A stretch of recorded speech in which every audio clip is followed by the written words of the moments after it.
Well, I'd like to continue with part 2 of my message. And as you know, I'm pretty excited about this. I've been looking at this for many, many months, and I've been doing a lot of research, probably more than any other message I've given here recently. And there's just a lot of truth, I think, to it. And, as I mentioned yesterday, also some possible prophetic connection there. We know that for Yahshua to return, that something called the tribulation has to happen. We know that for the tribulation to happen, that we have to have a temple rebuilt based on Daniel 9:27, Matthew 24, Mark 13, Luke 21, other passages, 2 Thessalonians 2, I believe, and Revelation 11. All those describe a place of worship. So we know that this has to happen. Or right now, as you know, you can look at the Temple Mount, and we have these Islamic buildings on there, and we can't do anything. But again, what if the temple was not there? What if the temple was in the city of David? I can tell you firsthand, being there twice, there's nothing stopping them. I mean, they could literally start building tomorrow if they wanted to, and who knows, a year or 2 years from now, we could find ourselves in a very different position. So, from a prophetic standpoint, I don't believe it's a salvational issue, as I said yesterday, but from a prophetic standpoint, I do believe it does hold truth, and that's certainly something we need to consider as believers. And, I think the information and the evidence for this is just overwhelming. It's just amazing. So let's just jump right into it. I want to give a summary for those who may have missed yesterday, and also we're broadcasting this, so those who did not have the opportunity. By the way, we will have this on DVD, both of these messages, so if you want to get them, hopefully we'll have them somewhat soon. So summary from part 1. Now, y'all can probably repeat this with me, but the city of David is synonymous with what? Zion, right? So city of David is synonymous with Zion. Zion is also synonymous with what? The biblical Temple Mount. And notice the word biblical there. So we actually have 2 Temple Mounts, right? We have a biblical Temple Mount. We have a traditional Temple Mount. The biblical Temple Mount is Zion, and Zion is in the city of David. The ark was originally, as we saw, housed in the city of David, the old Jebusite city. Solomon's temple was built over the threshing floor of Ornan the Jebusite. We talked about that, and the fact that it's belonging to a Jebusite was probably in the Jebusite city, which again was the old city of David. Really important for me, during the 7th century CE, 70 Jewish families from Tiberias up north near the Sea of Galilee migrated to Jerusalem. They were asked where they want to go, and they said, we want to be near the Pool of Siloam, the Gihon Spring, and the temple. Again, in the southern section of the city, of course. So again, just more evidence showing the location. The Gihon Spring, this is really important, really critical to remember, because again, I don't know if I mentioned this yesterday, the Temple Mount itself, the traditional Temple Mount, has several reservoirs underneath it, and it does. Those who say that the Temple Mount is the correct place, they will often point that out. The problem is, before Herod the Great, I don't know of any way that they had the ability to bring water onto the Temple Mount. Now Rome, I don't know if I mentioned this, Rome built aqueducts going from Bethlehem to the Temple Mount, the traditional Temple Mount, and this gave Rome water to use. Or prior to that, again, there were reservoirs, but there was no way for that water to collect as it is, or as it was during the time of Rome with these aqueducts, which are no longer there. Okay, according to Aristeas, Alexandrian Jew, 2nd, 3rd century BC, sometime around that time frame, and also Tacitus, 400 years apart, remember. Roman historian Tacitus, 2nd century CE, so one a Jew, one a Roman, but they both say the same thing, and they both describe a spring-like reservoir within the temple precincts. And again, we know that the only spring-like anything within Jerusalem is a Gihon Spring. There's nothing else there. So the Gihon Spring is mentioned by both these men, 400 years apart, being within the temple precincts. So we're going to continue on with part 2. Now, yesterday we looked at the geography as well. We spent quite a bit of time looking at the geography, understanding like the city of David, the Ophel, the traditional Temple Mount, all of that, what we see, the Mount of Olives, the Kidron Valley, the Central Valley, the Tyropian Valley, and all of that good stuff. So we understand the geography now within or around the city of Jerusalem. So today I want to focus on these things. Number 1, the prophecies from Yahshua regarding the destruction of the temple and also Jerusalem. Because he actually gives 2 prophecies, one focused on the temple, one then focused on the city of Jerusalem. So we're going to focus on both of those. Number 2, we're going to see historical and eyewitness accounts validating what Yahshua said. And this is so important, so key that we realize and understand that there's eyewitness accounts testifying to what Joshua said. And you know what's amazing is that they match up. There's no discrepancies between them. It's just phenomenal. We're also going to look at some information with the 10th Legion. I'll explain why that's important to understand the 10th Legion, not a 10th cohort, as you'll hear later. Number 4, what Josephus and other historians say about Fortress Antonia. Fortress Antonia. I want you to remember that name, Fortress Antonia. Very important. Josephus, he has really quite a bit to say about Fortress Antonia. And again, from my perspective, when you read the information from Josephus, it just completely dismisses this notion that the temple was on the traditional Temple Mount, that it was within the city of David. And number 5, we're going to look at what I'm calling the Paul dilemma. The Paul dilemma. We'll see that at the end of the message. So the Paul dilemma. Why it doesn't make sense based on an account we find in the Bible with the Apostle Paul. So let's begin by talking about one of the most important prophecies we find within the New Testament. And this was given by our Savior, Yahshua the Messiah. So here's what he says in Mark 13, 1 through 2. It says there, and as he went out of the temple, so notice he's out of the temple, he's not in the temple, he's out of the temple. One of his disciples said unto him, Master, see what manner of stones and what buildings are here. You know, they were really impressed. It says, and Yahshua answered and said unto him, seest thou these great buildings? There shall not be left one stone upon another that shall not be thrown down. So as we know, Mark 13, by the way, is part of the Olivet prophecy. This is in conjunction with Matthew 24 and Luke 21. Those are really important prophecies, by the way. You know, I believe that the 3 most important prophecies, of course, 2 are really big, but Daniel and Revelation, very, very important prophetic books, along with the Olivet prophecy. I consider those the 3 most important passages or books when it comes to end-time prophecy. Of course, there's others like Isaiah and Jeremiah. They're also very important. So what do we find here in this passage? Or it begins with one of the disciples here complimenting the buildings of the temple. You know, they're looking at it and they're saying, wow, you know, this is really great, this work. And it really is great. You know, when you go to Israel and you see this work and how they did these things, it sort of blows your mind. But how did Joshua here respond? How did Joshua here respond to this statement from this disciple? Where he said here, he told them that not one stone would remain upon another. So there was a day he realized that not one stone would be left. Now, what is he referring to? Obviously, he's referring to Rome, to 70 CE when Titus came in and destroyed the temple. So Joshua says that not one stone would remain with these great buildings. Now, I want you to realize and recognize here the word he uses.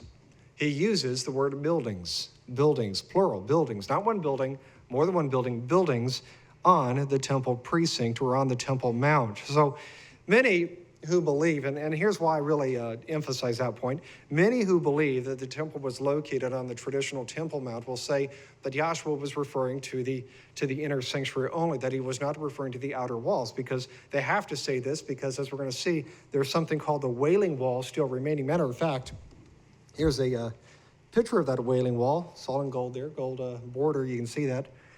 That's called the Wailing Wall or the Western Wall. And by the way, as I mentioned yesterday, this is a holiest site within Judaism today. It's believed that this was part of the outer wall for Herod's temple. Now, just as a side note, there's actually some debate as to whether Herod built this wall. Eli Shukran, as I mentioned, he was our archaeologist, first time the entire trip, phenomenal guy, just a great, great guy. Just amazing the knowledge that man has. And also we had him for one day this last trip. We had another archaeologist, Yossi was his name. And very, very good archaeologist as well, great guide. But anyway, I mentioned that Eli Shukran, he found a coin at the base of the Western Wall. Now this coin actually dates to about 18 CE. This was about 20 years after King Herod. So that's how archaeology bases time, by the way. And they love coins, because you can date coins really easy. So if they see a coin at the base of something, they believe that it's no older than that coin.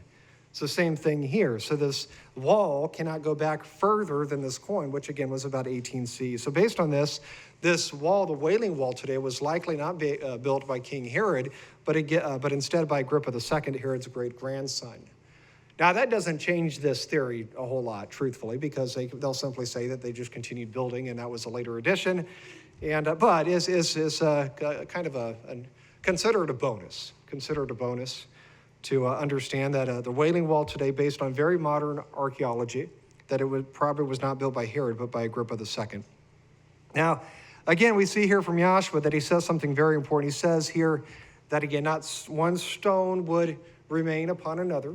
And again, I want to point out that he's outside the temple precinct. So if you haven't been to Israel, he's outside, he's on the Mount of Olives. That's why, by the way, Mark 13 is called the Olivet Prophecy, because he gave it on the Mount of Olives. Or the Mount of Olives is right there near the old city, and he's looking back to Jerusalem. So he's not right there within the temple precincts. He's looking back onto the entire temple precinct. And he says here that, again, not one stone would remain upon another. And again, he uses the word buildings. Or, for me, this conveys and verifies for me that he was referring to more than simply the inner sanctuary.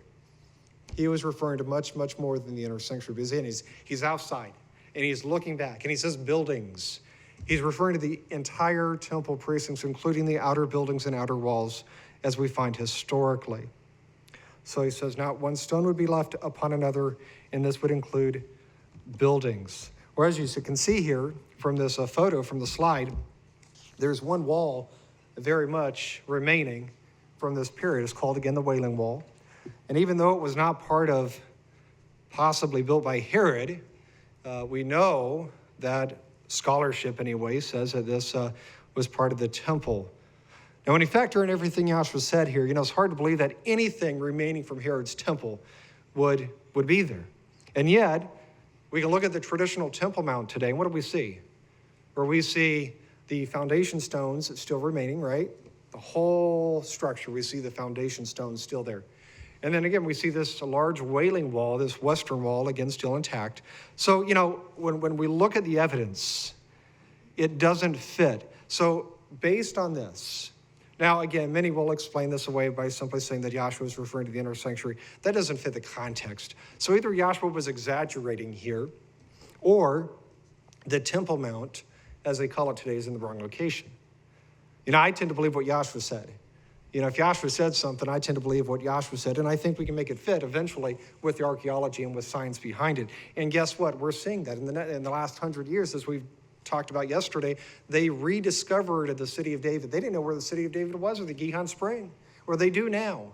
They know where the city of David is in the Gihon Spring, and there is coming back to life. It's almost like a rebirth of the old city of Jerusalem. So Joshua here, he not only speaks about the destruction of the temple, but as we can see, he also includes the buildings, the outer walls, everything within the temple precincts. And again, that's very, very important. And most people, if they didn't have this biased opinion that the temple was on the Temple Mount was where it is today, they would probably agree with us. They would probably agree with us because there would be no reason to explain it away. But they have to explain it away because tradition says for 1,000 years, literally 1,000 years, that the current Temple Mount is where the temple was. But again, that's not the case. Not when we look at what Scripture says and also what history says. It's just not the case. There are many eyewitnesses and historical accounts confirming what Joshua said here. And that's what really blew my mind when I started looking at this. And not only what Joshua said, but also all the many, many historical accounts confirming Joshua's statements. It's just unbelievable. So I want to look at several of those. One of the best, I really think he's probably the best because he was there. And he was a smart man, was Josephus. Flavius Josephus is one of the best references. He lived between 37 and 100 CE, one of the most well-known, one of the most recognized Jewish scholars. He came from a priestly family, so he was a smart man with his credentials. Well, this man, he was an eyewitness to this destruction that occurred, because again, he died 100 CE roughly anyway, so he saw it. He saw it. He was there. There wasn't any, no one had to go to Josephus and say, this is how it happened. He was there. He was there when it was destroyed, and he was there after the ruins were left. So I want to read, and by the way, we're going to be doing a lot of reading today, but, believe me, it's worth it. Normally I don't try to read as much as we're going to do today, but with something like this, you have to cite the sources. You have to give the evidence, and that's what we're going to do today. We're going to look at the evidence historically, scripturally, but a lot of historical estimates, and also see some information about Roman forts and that sort of thing. So here's what Josephus says, War of the Jews, book 7, 8, section 8 and 7 says, I cannot but wish that we had all died before we had seen that holy city demolished by the hands of our enemies. So this is again Josephus speaking. He says, or the foundations of our holy temple dug up after so profane a manner. So notice here what Josephus says. He says here that the very foundations of the temple were what? He says that the very foundations of the temple were dug up. And yet again, if you look at the Temple Mount, what do we see? Or we see these pristine stones still there, right there, remaining supposedly from the temple. And yet Josephus says that they were dug up. How does scholarship explain this, by the way? Most scholars will say that Josephus exaggerated, which I find kind of humorous. He was there. And again, they will look at Josephus as this expert with everything else but the temple. With the temple, he exaggerated somehow, some way. I'm not sure. I don't know how they rationalize that in their own mind. Josephus did not exaggerate. He was there. He was simply reporting what he was seeing. And they literally, as he says, dug up the very foundations of the temple. And it says in a profane way. Profane, by the way, simply is stating that the Romans showed no reverence with the destruction of the temple. But even more important, we see here that the very foundations, again, were removed, were dug up, were removed. So based on this, it's hard to believe that the Romans would have allowed the foundation stones to remain. And even more mind-boggling is the fact that they would have left this Wailing Wall, this western wall, remain. This is huge. It's huge. And here Josephus says that even the very foundation was dug up, and yet they will try to say that that western wall was there and was not included within Yahshua's prophecy, or guess what? Josephus says it was. Josephus, which was there, he says it was included because he says that the very foundations of this temple was dug up. Okay, so I want to move on to another man called Epiphanius, and he wrote a work on weights and measures, it's called, and he also testifies to this destruction. He says, and it was the second year of his reign, when he, Hadrian, went up to Jerusalem, the famous and much praised city, which had been destroyed by Titus, the son of Vespasian, he found it utterly destroyed, and Judy's holy temple a ruin, there being nothing where the city had stood but a few dwellings and a small church. Now, for those unfamiliar with Epiphanius, this was a 4th century bishop from Cyprus. So he did a work on weights and measures. There's a compilation he did, 293 CE. So what does he say here about the destruction of the temple? Does he say that there were walls left and foundations left and pristine stones left? Or number one, we see that this was given, by the way, during the reign of Emperor Hadrian, about 119 CE. So this was fairly, several decades anyway after Titus sacked and destroyed the city of Jerusalem. Where we see here that he says the city or the temple was in ruins, except for a few buildings and a small church. He doesn't mention a wall, by the way. Did you notice that? He doesn't mention a Wailing Wall. He doesn't mention a western. I would think that if he's reporting again on this destruction, the western wall would have been a very important thing to note. But he never mentions a western wall. He never mentions a Wailing Wall. And I believe the reason is the Wailing Wall did not exist. There was no Wailing Wall left. There was no foundation stones left intact as we see today on the Temple Mount. This simply wasn't there. Now we also see another eyewitness account of this destruction from Eusebius, very important historian. And he has this, and he wrote a work, it's called Proof of the Gospel. And here's what he says there. He says, Mount Zion, by the way, with the Byzantine, they would spell Zion with an S. But it says, Mount Zion was burned and left utterly desolate. And the mount of the house of Judah became as a grove of the wood. If our own observation has any value, we have seen in our own time Zion once so famous, plowed with yokes of oxen by the Romans and utterly devastated. Notice that. It was so bad. This devastation was so great that the Romans actually plowed up the land. And Jerusalem, as the oracle says, deserted like a lodge. So what do we see here? Well, number one, real quick, who is Eusebius? Where he lived during the 4th century. He was a historian, scholar, and also bishop of Caesarea Maritima. And just as a side note, if you ever get to Israel, don't not go to Caesarea. It's a beautiful, beautiful place. One of my favorite places to go. So he was stationed there, Caesarea. They had a library, and he was over that library. One of the most well-known historians of the early church. So what does he say about the temple? Because again, this predates much of the tradition we have with the Temple Mount. He knew. He was there early enough to realize and know what was going on. Where he says here that Yahweh's house, referring to the temple, had become as a grove of woods. In other words, there was nothing there. There was nothing there. It was completely desolate, completely destroyed and empty. Matter of fact, he says it was utterly devastated. Now, based on this, do you believe that it's reasonable to believe that the foundation of stones were still present? I mean, it's talking about plowing this area, plowing the area. Do you think that would happen? Does that describe what we're seeing today on the traditional Temple Mount? No, not in my opinion anyway. I mean, I don't, certainly there's destruction there, but not utterly devastated. We see walls, we see a really nice foundation still in place. So much of what we see there is still there from the time of the Romans. So based on this, I don't believe that's true. I don't believe we can hold to the traditional opinion that the traditional Temple Mount is a Temple Mount or where the temple was. Or he goes on in this work to say this. And again, this is Eusebius. He says, the hill called Zion in Jerusalem, the buildings there, now listen, it says a temple, the Holy of Holies, the altar, and whatever else there was dedicated to the glory of Judah has been utterly removed and shaken in fulfillment of the word. Fulfillment of the word. He's referring to whose word? Referring to Yahshua's word. You see, he's validating what Yahshua said long before he was born. He said, just as Yahshua prophesied, just as Yahshua said would happen, has been fulfilled today.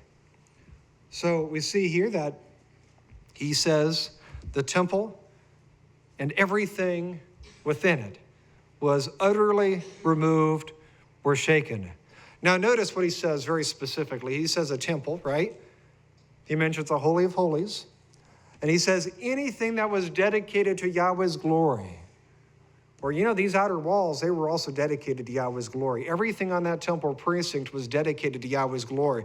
This man is confirming, is validating that everything dedicated to Yahweh's glory was completely and utterly devastated and removed.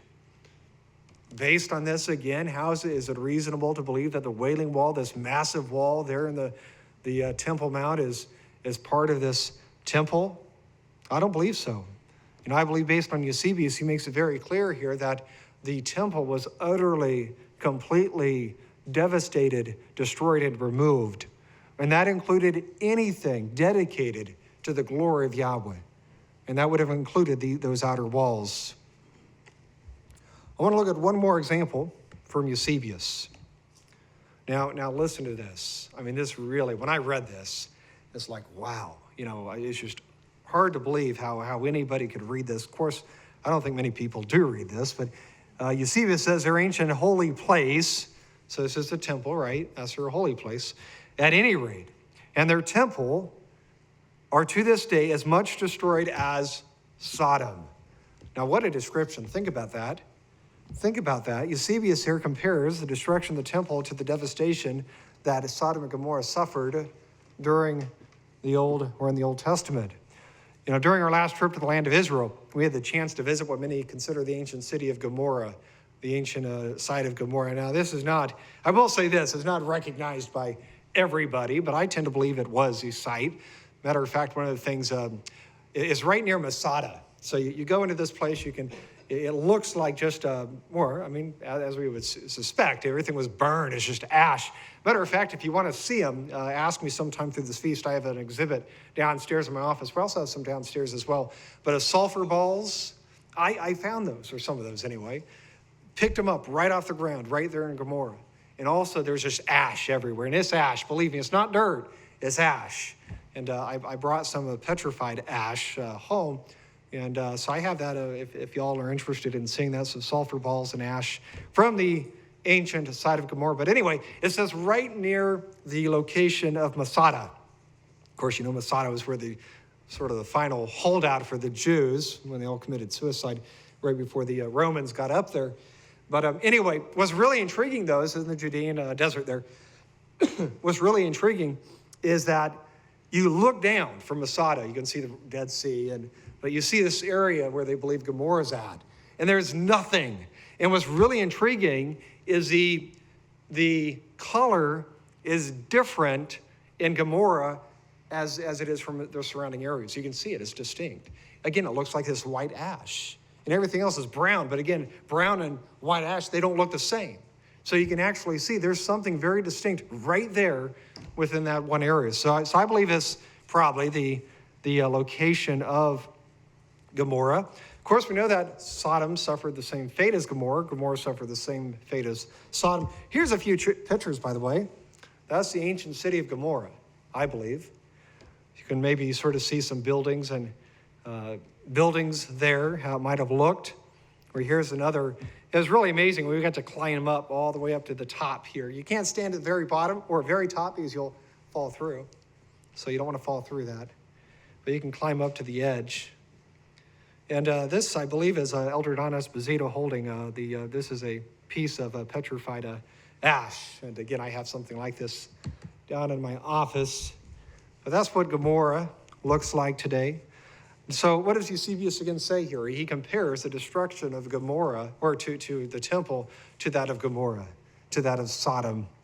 And we see here from these photos, and even if this is not the city of Gomorrah, we know from Scripture the city of Gomorrah, the city of Sodom, they were leveled. There's nothing remaining. And yet we see here Eusebius comparing the temple, the precincts, everything to the city of Sodom or the city of Gomorrah. And again, I can testify firsthand. I've been there. There's nothing there but these sulfur balls and ash. That's it. There's no dirt. There's nothing else but these. And that's amazing because, this is thousands of years ago. And yet Yahweh said, look, this place is going to remain desolate. And it has. It's remained very, very desolate. So assuming that Eusebius here was not exaggerating, because again, that's what scholarship says. All these folks are exaggerating. They don't know what they're talking about. Is it possible that the Romans left a major wall and foundation stones, if Eusebius here compares this temple to Sodom? I don't believe so. Again, I just don't see it. I want to transition now and move away from the temple for just a few moments, and I want to focus on what Joshua said about the city of Jerusalem. I'm going to read this from the NIV in this account. I'm not a real big fan of the NIV, but sometimes it does help. So Luke 19, verse 43 through 44 says, and he approached Jerusalem and saw the city, so he's coming to the city. It says, he wept over it and said, if you, even you, had only known on this day what would bring you peace, but now it is hidden from your eyes. The days will come upon you, and this happened with Rome. The days will come upon you when your enemies will build an embankment against you and encircle you and hem you on every side. They will dash you to the ground, you and your children with your walls. They will not leave one stone on another. So this is very similar, by the way, to the prophecy we find in the Olivet prophecy, but here Joshua extends it to the entire city of Jerusalem. He says here that Rome, or this army, is going to encircle Jerusalem, is going to destroy it and many within it. Or this is, Joshua also says here, by the way, that not one stone would be left upon another, just as we saw in Mark 13. So as we see here, not only was the temple completely destroyed, but Joshua prophesied that the same fate would hold true also for the ancient city of David, or the city of Jerusalem. So again, does it make sense that so much of the Temple Mount would remain and this Wailing Wall would remain? If Joshua now, he's referring to the entire city of Jerusalem, and he's confirming, he's saying that not one stone would be left upon another. And that's exactly what we find. Again, we saw from Eusebius how it talks about even the Romans, how they were using it for farmland. It's incredible. I don't have any of these photos. I wish I did. But there's photos I've actually seen researching this, showing the ancient city of David before archaeology had really discovered it. It was farmland. Isn't that amazing? Just as we find from Eusebius, just 150 years ago, maybe even earlier, it was farmland. Just as we find from Eusebius, and just as we see here from Joshua. Joshua said, look, not one stone within this city, not just the temple, but within this city would remain upon another. So again, this just further validates Joshua's prophecy. when he was on the Mount of Olives looking back, saying, not one stone would be left upon another with this temple. And again, we see the same thing with the city of Jerusalem. Again, what's amazing to me is that we see this borne out in history. All you have to do is crack open the history books. Not today's history books, by the way. Ancient history books. Today's history books won't do you any good. You got to use real history books. Real history books. So if you look at real history books, you're going to find that they confirm what we see through Yahshua's prophecy. So let's do that. Again, we know about Josephus, first century historian, scholar, very well recognized. And here's what he says in Wars of the Jews, Volume 6. He says, and truly the very view itself was a melancholy thing, for those places which were adorned with trees and pleasant gardens were now become desolate country every way, and his trees were all cut down. There's nothing there. Nor could any foreigner that had formerly seen Judea in the most beautiful suburbs of the city, and now saw it as a desert, notice that, but lament and mourn sadly at so great a change. For the war had laid all signs of beauty quite waste, nor if any one that had known the place before had come on a sudden to it now, would he have not known it again. Think about that. Think about that last statement there. What an amazing account. Or we see here the level of destruction from Josephus again that Jerusalem suffered by the hands of the Romans. It says that the entire city was desolate and unrecognizable. This last statement here by Josephus, just goes to show the absolute devastation that this city suffered. When something is described as desolate and as desert, what does that convey to you? Or to me, it conveys that there's nothing there. It's all been gone. And, he goes on to say here that even those who knew it, if they'd come back, they would have recognized it. It was that much gone. That much, the difference between what it was and what it had become was so great that even those who had known it before would not recognize it again. If that Wailing Wall was there, I think they would recognize it. If those foundation walls of the temple were there, I think they would recognize it. And remember that this is not Eusebius 400 years or 300 years. No, this is Josephus. He lived before, during, and after. He knew what it looked like, and he knew what it before, and he knew what it looked like after the destruction by the Romans. I want to continue on with Josephus. Josephus, Wars of the Jews, Book 7, says, and he came to Jerusalem in his progress and compared the melancholy condition he saw it then in with the ancient glory of the city, with the greatness of his present ruins, as well as the ancient splendor. He could not but pity the destruction of the city.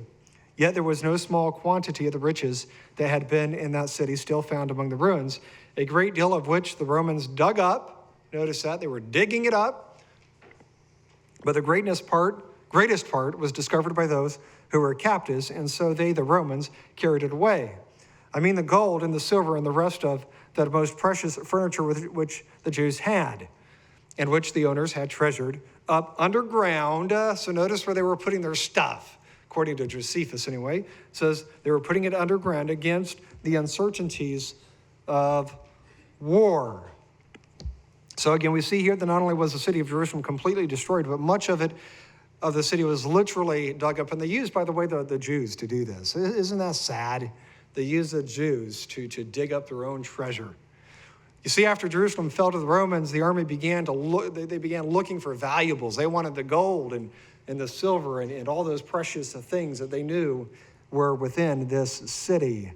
And to hide them, as we see here from Josephus, what they would do is they would bury them. We see that today too, the best thing is just bury your stuff. No one's going to find it. Or they were looking for it. So they were taking the foundation stones and they were uncovering whatever they could to find this gold and silver. Matter of fact, one theory I've heard, by the way, is when they burned Jerusalem, one reason they were digging up the foundation stones is it was so hot that it melted the gold and the silver and it ran down between the bricks and between the stones. So they were digging those stones up, and that's based on some anyway. So the point is here, based on what Josephus says, Again, nothing remained. Nothing was there. And they were literally digging up the very foundations of the ground, looking for treasure, gold, silver from the Jews, using, again, the Jews to do this. I want to continue beyond Josephus. Gregory of Nyssa, I believe that's how you pronounce that. Maybe pronouncing that wrong.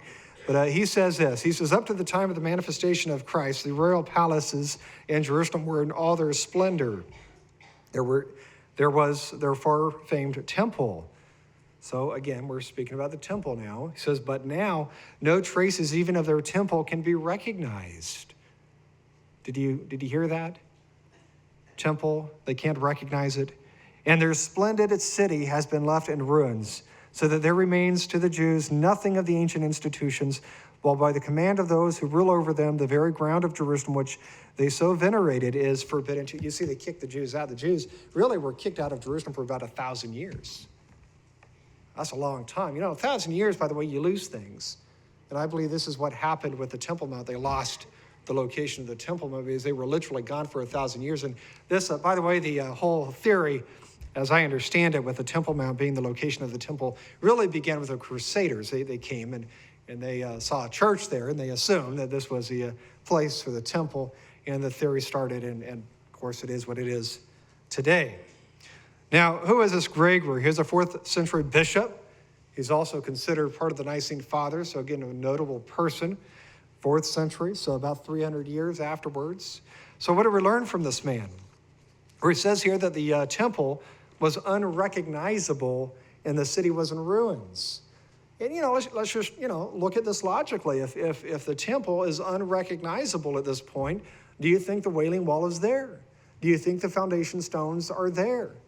I don't think so. I think if I was a Jew and I knew where this was and I came back and this mammoth Wailing Wall was present along with these foundation stones, I would say there it is. But he says the very temple itself, the temple was unrecognizable. You would not recognize the temple. This is very similar to what we saw, by the way, from Josephus. That's one thing I really find, amazing is we have some of these testimonies like Aristeas and Tacitus, as we saw yesterday, 400 years apart, Jew, Roman, they say the same thing. And we see the same thing with like Josephus, Jew, and here we have these Nicene Fathers saying the same thing like 300 years later. They're not copying from one another. They're looking at the same thing and they're coming to the same conclusion as we find here. Now, I will say this, and this is such an important quote. We're going to read Josephus in just a second. But everything was in ruins except for one thing. Now, this is such an important reference to remember and to think about. So I want you to be thinking about what we're reading here. Okay, this is from Josephus, Wars of the Jews, Book 7.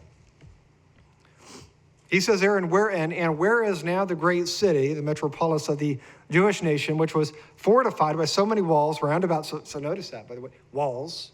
He says it's gone. There's no walls.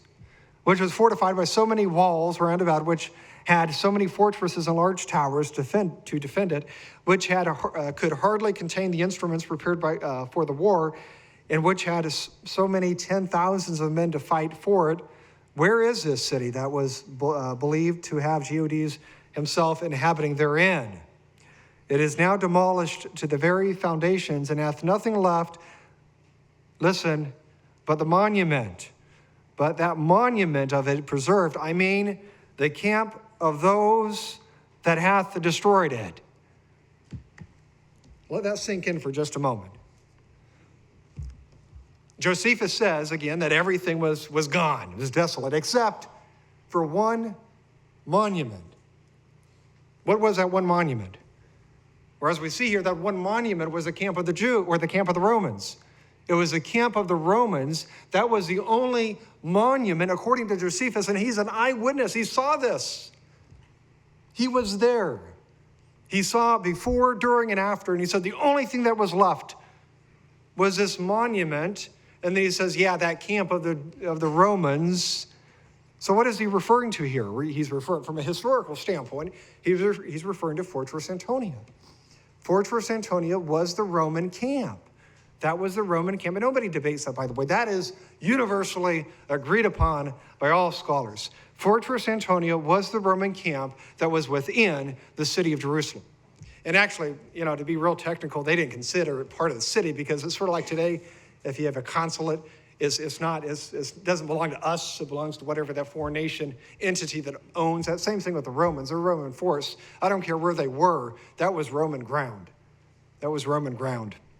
But here we see that the only thing that remained from Josephus, again, an eyewitness, I can't just emphasize that enough, an eyewitness, he says that the only thing that remained of Jerusalem was that monument, that is the Roman camp. And the Roman camp was Fortress Antonia. This was a fort that existed during the time of Yahshua and would exist for many more hundreds of years in that same location. So again, according to Josephus, the only substantial building there was a Roman fort. Nothing else remained within the city of Jerusalem. Everything else, according to him, was demolished. It was gone. It was gone. So based on this, where do you suppose Fortress Antonia is today? Where would your guess be? What do we see? What's the only monument still remaining from that time period? Or is the traditional Temple Mount? That's the only monument, that's the only archaeological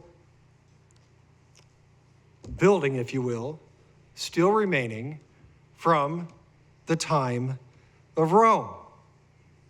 And yet, we find here the only thing remaining, according to Josephus, was this Fortress Antonia. So again, more than likely, the traditional Temple Mount is where this fortress was historically. Or today we know that the Al-Aqsa Mosque, along with the Dome of the Rock, is at this location.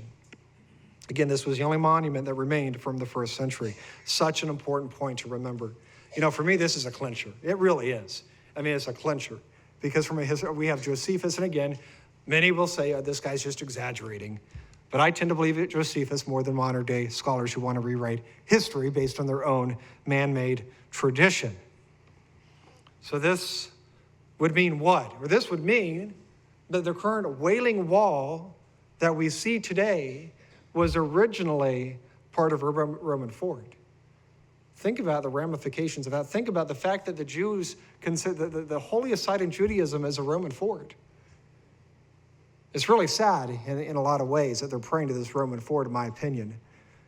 It really is sad that the people that literally killed so many and persecuted the Jews, they are literally praying to the walls of this ancient pagan wall. There's nothing holy about it. I want to deviate a little bit from Fortress Antonia. We're going to come back to that, talk a lot more about this fortress. But I want to talk about legion, a Roman legion. I'll explain this in just a few moments. I want to read from, this is from the newhistorian.com. There's an article there about the 10th Legion. It says, bricks from the bathhouse were stamped with the name of the 10th Roman Legion, which was part of the takeover of Jewish Jerusalem.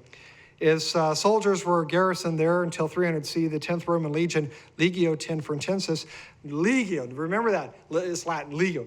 Remember the Latin there. Legio, I'll explain why that's so important, was created by Augustus Caesar between 40 and 40 BCE, specifically to fight in the Civil War, which marked the beginning of the end for the Republic of Rome. The 10th Legion existed until at least the 410. So this is a little bit of information about the 10th Legion from a historical standpoint. Now we also see here that the name comes from the Latin legio. Why is that important? Because legio denotes a legion. A legion. We'll see why this is important as we go on. We also find here that the 10th Legion was established by Augustus Caesar between 41-40 BCE and was done so to help within the civil war within Rome. Now we also see here that it was stationed at Jerusalem until 300 CE. So about 200 years after the destruction of that city, they were there. Where do you think they stayed, by the way? Where do you think they stayed? Or they stayed at the Roman fort. And that's the reason it remained, because they needed something to remain, to stay there, so they had a place to stay. It was a Roman fort. So as we see here, long after Jerusalem had been destroyed, the 10th Legion remained for about 200 years And this was not only to guard this city, which was desolate, but also the surrounding areas to guard that entire area within that city. Now, what do we know historically about a Roman legion? What do we know historically? We know quite a bit, actually. This is from a book. It's called The Imperial Roman Army. It says, with almost 5,000 men, a legionary camp was the equivalent of a town. Notice that. 5,000 men. Consequently, everything that was essential for the daily life of such a community, hospitals, stores, workshops, baths, as well as public lavatories, was to be found. So we see here that the legion, the number consisted, according to this author, about 5,000 men. Now keep in mind, this does not include a support staff. You know, with any major army base, you also have private workers. We all know that. Same thing with Rome. They had their private workers outside of the army come in and help support them in some way. So some say, and I haven't really been able to validate this, but some say that there could have been several more thousand people within this support staff. But we see here 5,000 men. So we see the number that a legion would consist of, 5,000 men. That's very, very important to realize and to remember. And it also compares this legionary camp, it says, to an average town. An average town. It would have had stores, workshops, baths, other conveniences. It says, listen, the Romans, everything they needed had to be within this city. Realize that. They would not go to the Jews and go and use the baths for the Jews, or go to the markets and the Jews. Not for the most. Everything they needed had to be within this city, within this fortress, if you will. Everything. If you wanted a haircut, you went to the fortress, not to whatever foreign city you were within. Everything that Roman legion required was right there within that legionary camp, as we see.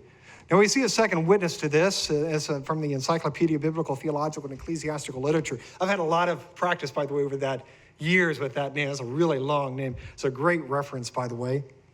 Encyclopedia of Biblical, Theological, and Ecclesiastical Literature, Volume 10, under Legion, page 329. So here's what it says about legion. It says, a legion appears to have originally contained about 3,000 men, and to have risen gradually to twice that number, or even more. And all, in and about the time of Messiah, I'll say, it seemed to have consisted of 6,000 men. 6,000 men during Yahshua's time. And this was exclusive of horsemen, who usually formed an additional body amounting to 1/10 of an infantry. So it got bigger from a legion. I mean, Rome had quite an army, as we see here. So we see that the Roman legion grew. Originally, it was first formed about 3,000 men. Then it grew to about 6,000 men during the time of the Messiah. And again, this does not include the support staff. You know, some say when you include the support staff, and again, I haven't been able to really validate this number, but some say, and I can certainly see it, some say the legionary camp or army would have consisted of about 10,000 people. 10,000 people. Now, why is this number important to understand? What relevance does it have to the temple, to this discussion? You know, because right now I'm just talking about legion. You're probably wondering, you know, what relevance does this have? Or it actually provides a clue as to where the temple was not. So let's talk about Fortress Antonia and what we find through scholarship. You're going to see where this all fits in just a few moments. Now, to begin with, I want to share with you a photo of the traditional Temple Mount and Fortress Antonia from a model that we find in the Israeli Museum. And this is a really big one. I don't know what the dimensions are, but you can walk around this thing. It's a really big model in Jerusalem at the Israeli Museum. And here's what it looks like. Now, I've zoomed in here. You only see the temple and this other building. Do you see that? It has a circle around it. You see that? Or that camp, I don't know if we can dim the lights. Maybe just keep the lights dimmed if we can. This circle here, from a historical standpoint, this is what they're calling Fortress Antonia. Fortress Antonia.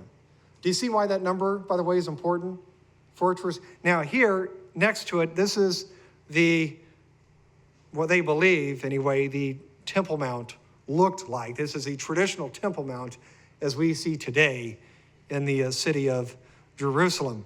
But you see here on the north side, northwest, there's this small, dinky little fortress.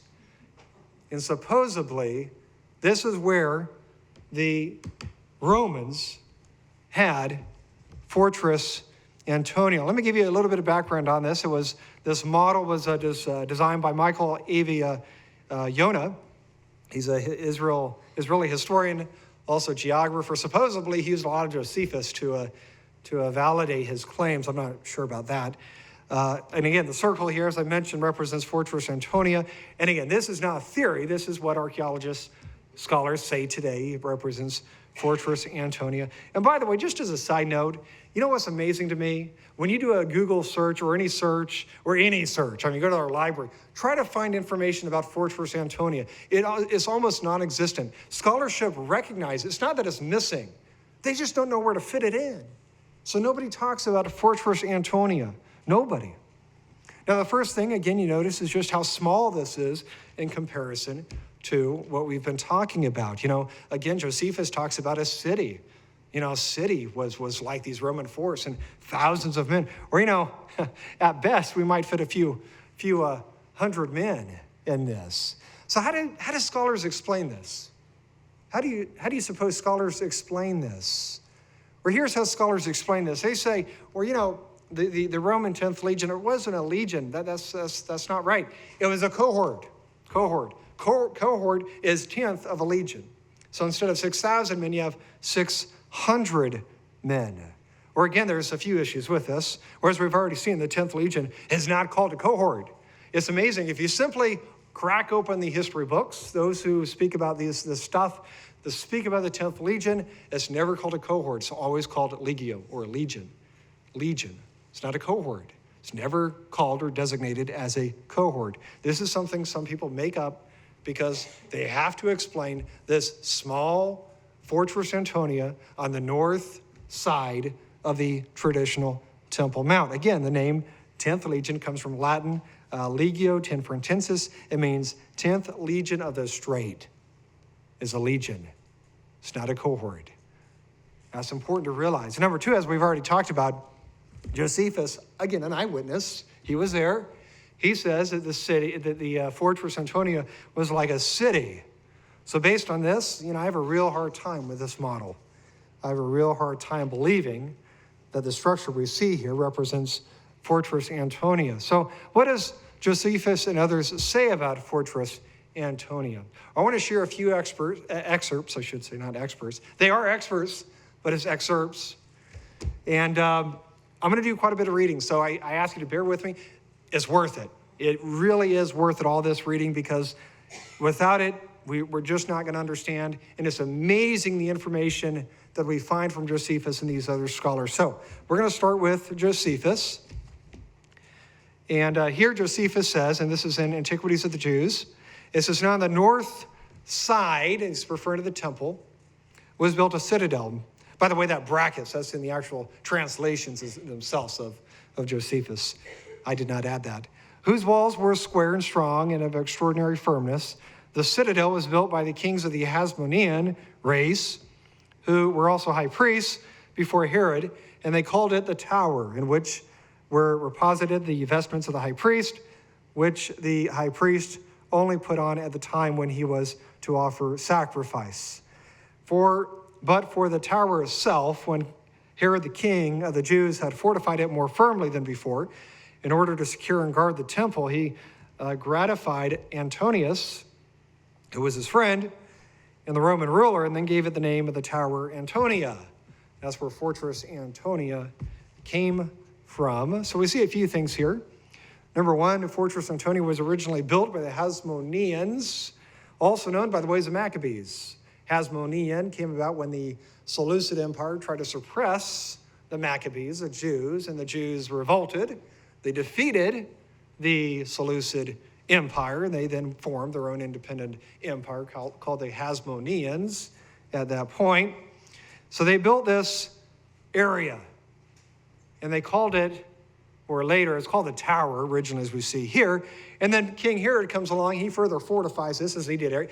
King Herod, probably the striking remembrance of this man is he was a builder. It's amazing what this man built. Not a great guy, not known for his ethics, certainly, but his building techniques were just extraordinary. Masada and just so many locations in the Holy Land this man has his name on. It's incredible. But he further fortified this as he did everything else. And then he called it Fortress Antonia in honor of Mark Antony.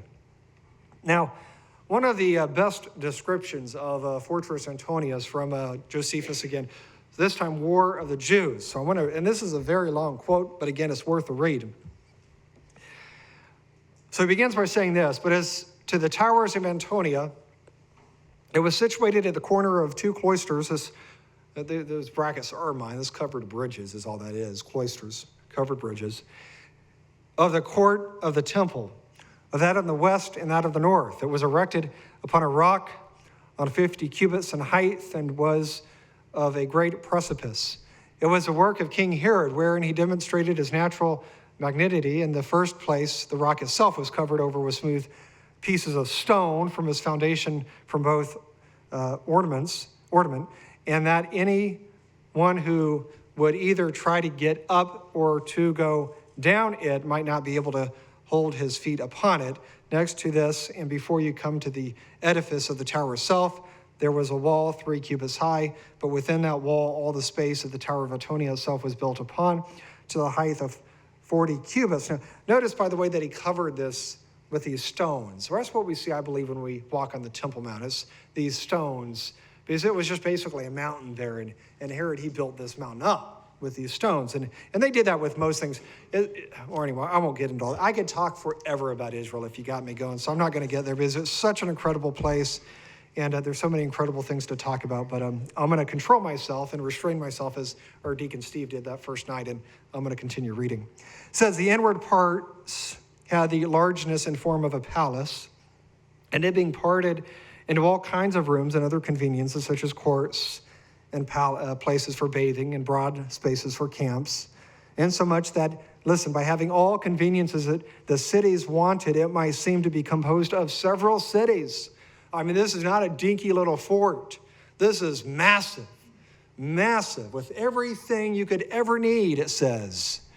By its magnificence, it seemed a palace, and that the entire structure resembled that of a tower. It had four towers, and then one in the middle. It contained also 4 other distinct towers, that is, 4 corners, whereof the others were but 50 cubits high, whereas that which lay on the southeast corner was 70 cubits high, where this was because that's the side that guarded the temple. You remember that Fortress Antonia was to guard the temple.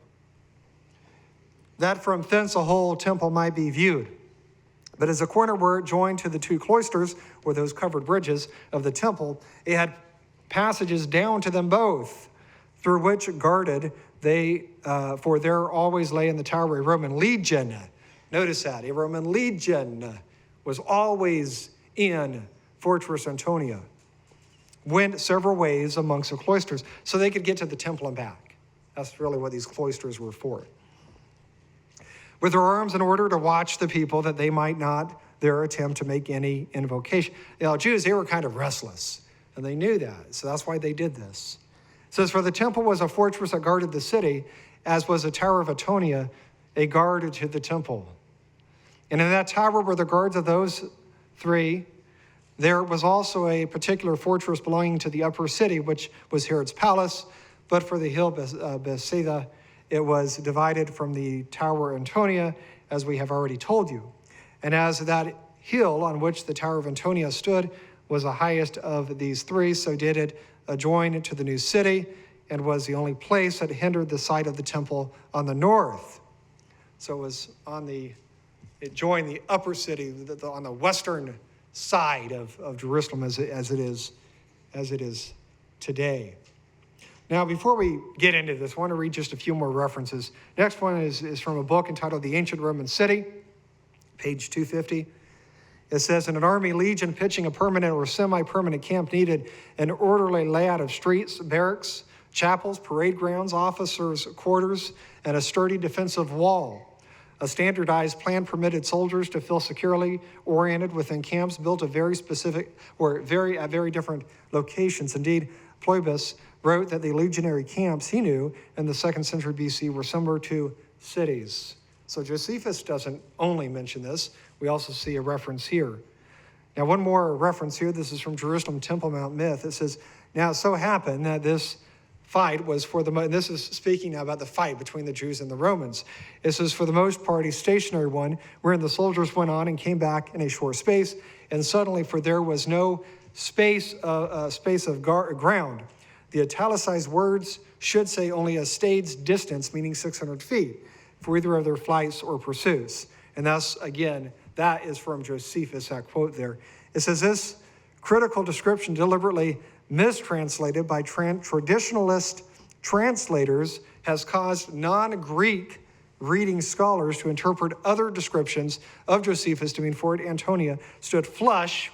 Remember the model? It was flush against the temple's north wall when it was actually 600 feet apart. So we find a lot of information with these references, more information than I would care to try to describe. So what I'm going to do is I have a summary. It summarizes all these points that we need to realize and understand. Fortress Antonia was originally a fortress built by the Hasmoneans. You know, people ask, well, when did it happen? When was it built? Or was it built by the Hasmoneans, by the Maccabees, before the 1st century, before Joshua? Herod further fortified the fortress to protect the temple and gave it the name Fortress Antonia after Mark Antony. You know, one thing about Herod is he was a great politician, and he was always trying to get in good with these Romans. So that's one way he got in good. He just honored these Romans by naming this place after Mark Antony.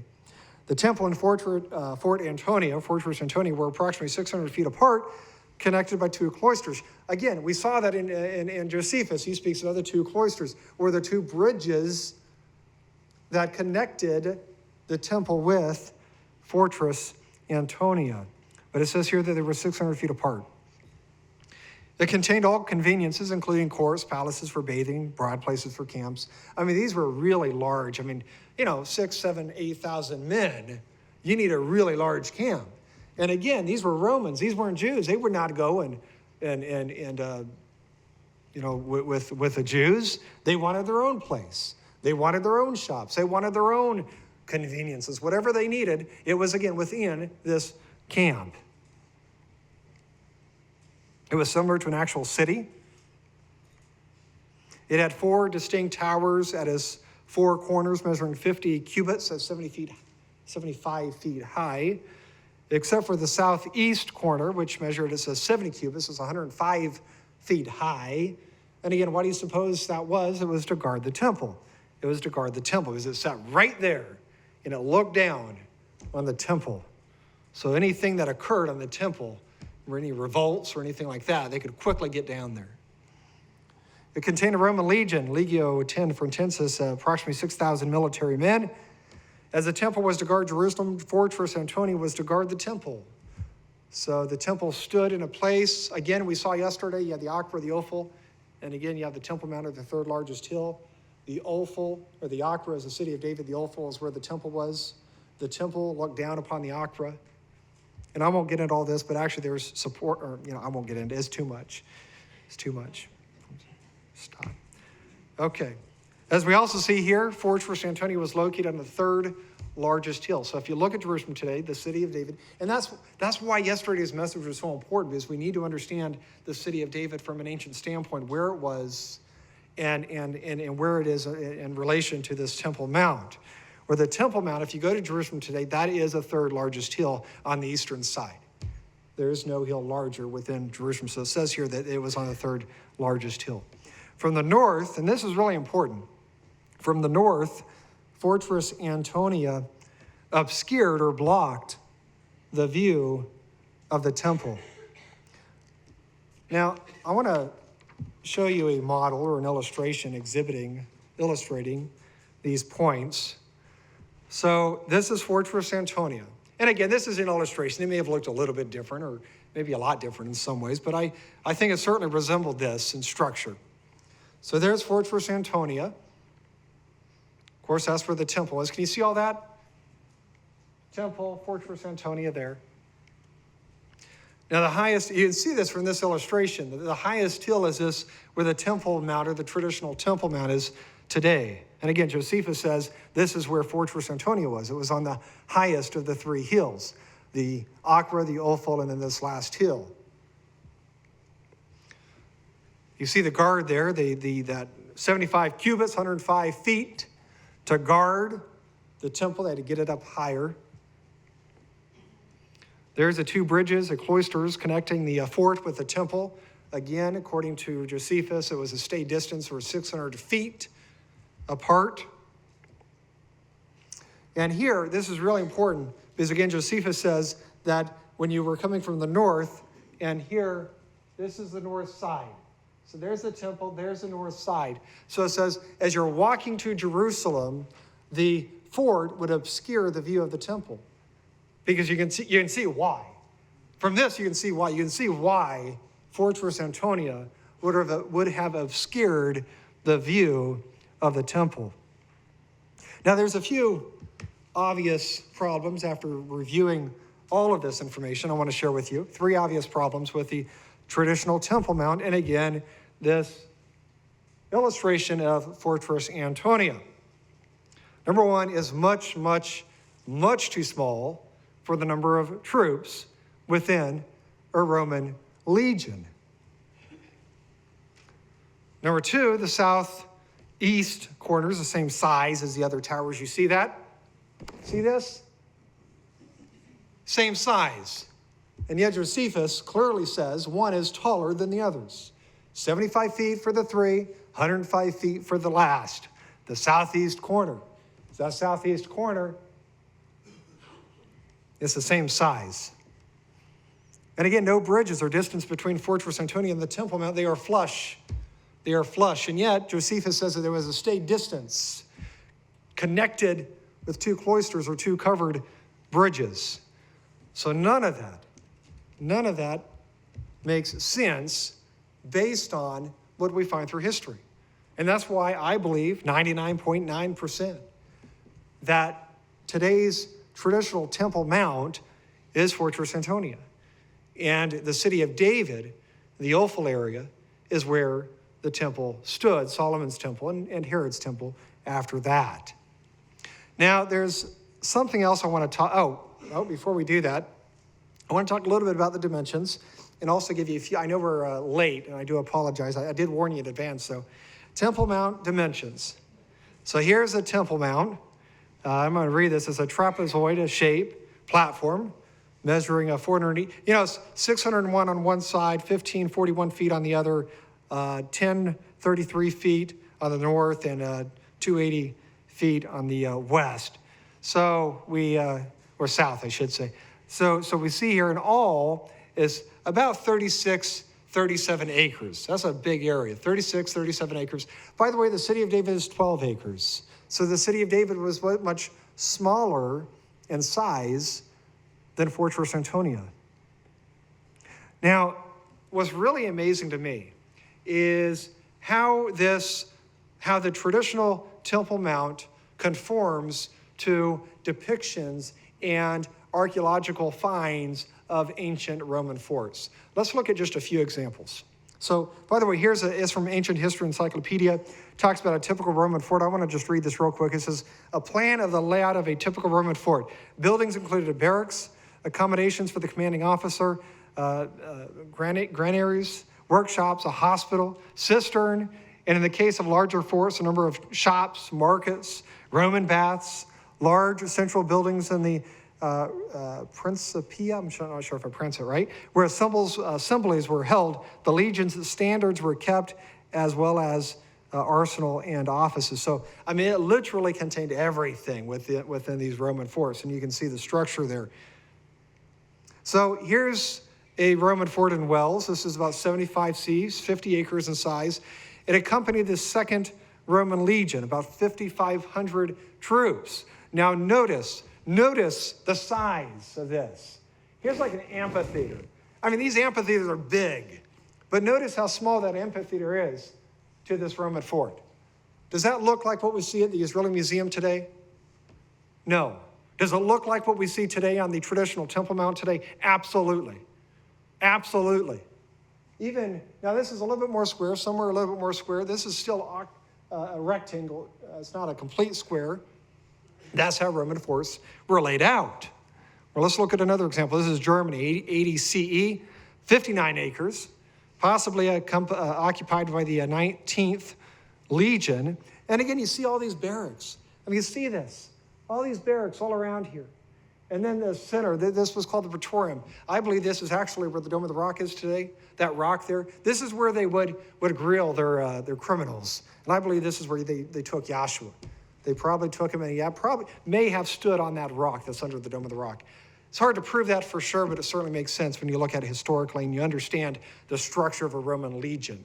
And it seems to also correspond to some of the things we find from historians. Here's another one. This is also Germany, and this is 85 acres. This had 2 legions, according to scholars. So again, just notice the sheer size. And again, notice also this trapezoid, or this shape, very similar, very, very similar to the traditional Temple Mount. Does not look like this puny little square, whatever it is, on the north side of the model we see at the Israeli Museum. So here's a depiction somebody drew up. You can sort of see this is a drawing or illustration of today's Temple Mount area, and you can see how a Roman legion would have fit within this camp. So what's important here is to realize this. What we find from archaeology and historians when it comes to the layout and structure and size of a legionary Roman fort is very, very similar to what we find on today's Temple Mount.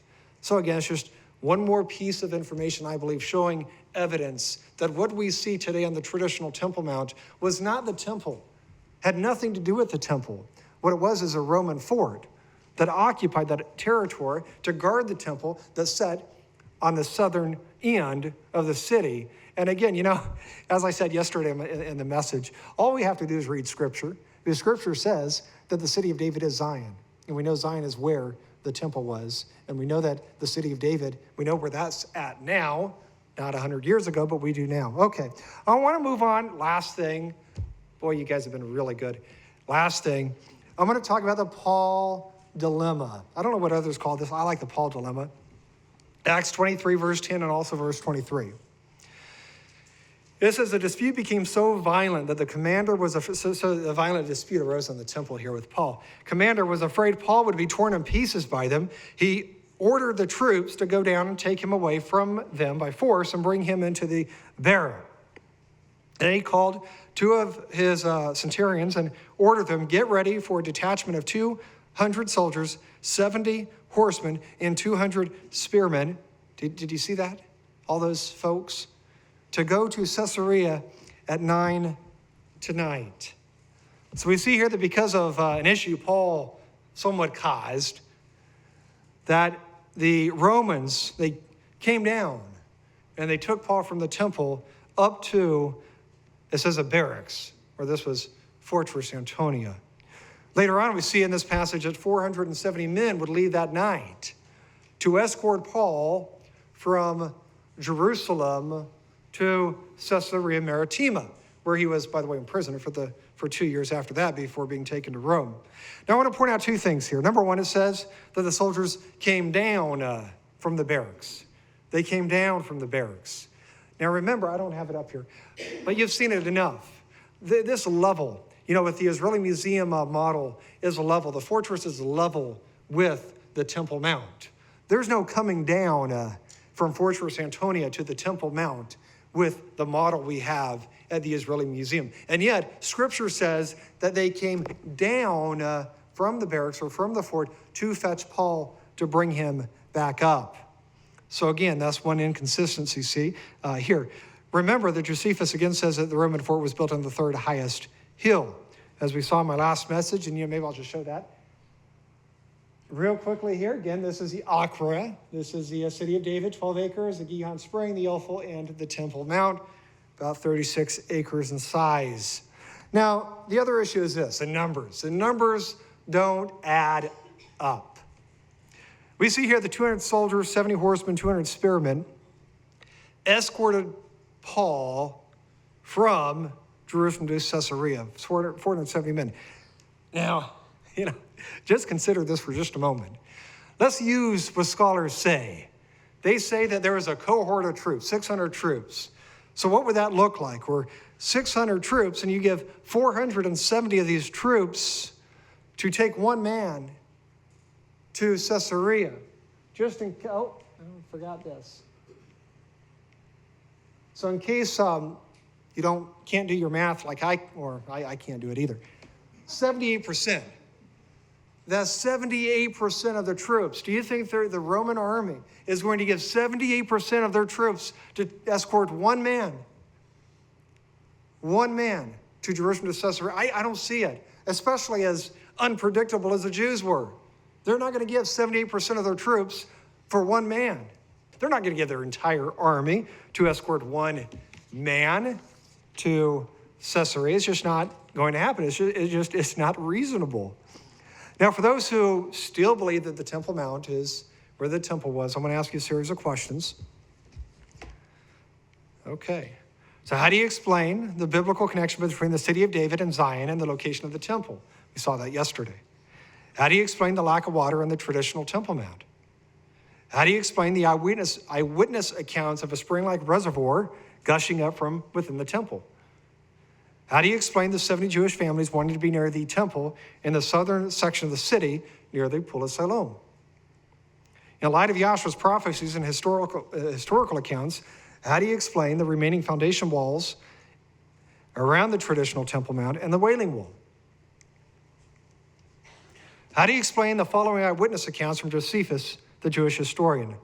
That Fortress Antonia was located in the highest of the three hills and served as a guard to the temple as the temple did for Jerusalem. That the only remaining monument after Rome's destruction of Jerusalem was the camp of the Romans, that is Fortress Antonia. How do you explain the similarities between Roman legionary camps and the traditional Temple Mount?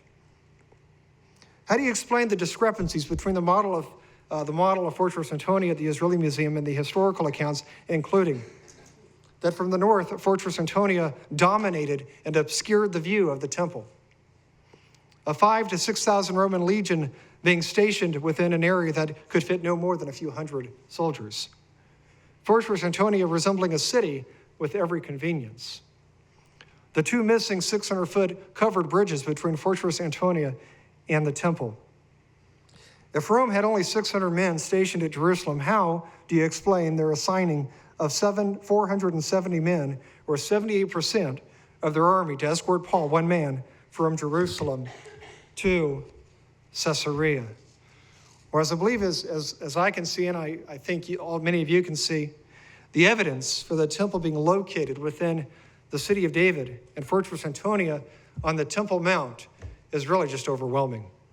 There's, again, so much proof, and I could have probably made another message just like this one, maybe with a little bit more redundancy, but there's so much information supporting this theory. And I'll say it again, because I know there's some people that are very adamant that the temple has to be on the traditional Temple Mount, and they become very agitated when someone says it's somewhere different. It's not a salvational issue. Now, it possibly could be a prophetic issue.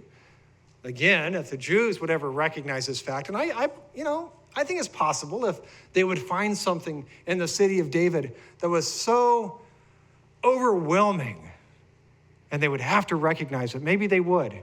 But if they did, immediately they could begin building a third temple.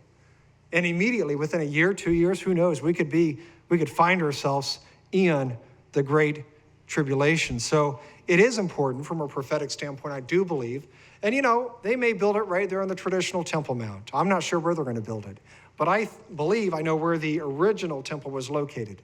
And I believe if they ever come to that same realization, it may change the timetable quite a bit, because there's a lot of things hindering them today on the traditional Temple Mount that would not hinder them if they realized where the true temple was or were, what was historically. I pray that these messages have been enlightening, informative, eye-opening.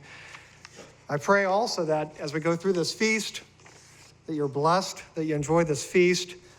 I'll say it again, it's such an honor, such a privilege to have everybody here. I know for many of you, it's quite a challenge and a sacrifice to be here, but it's worth it. It really is. It really is. We're all blessed by coming here. Number one, Yahweh says to do it, and we don't need any other reason, right? Besides that, Yahweh says to do it, we do it. But it's also a great time. So I thank you all for coming. May Yahweh bless you, and I pray that you all enjoy the Feast of Tabernacles.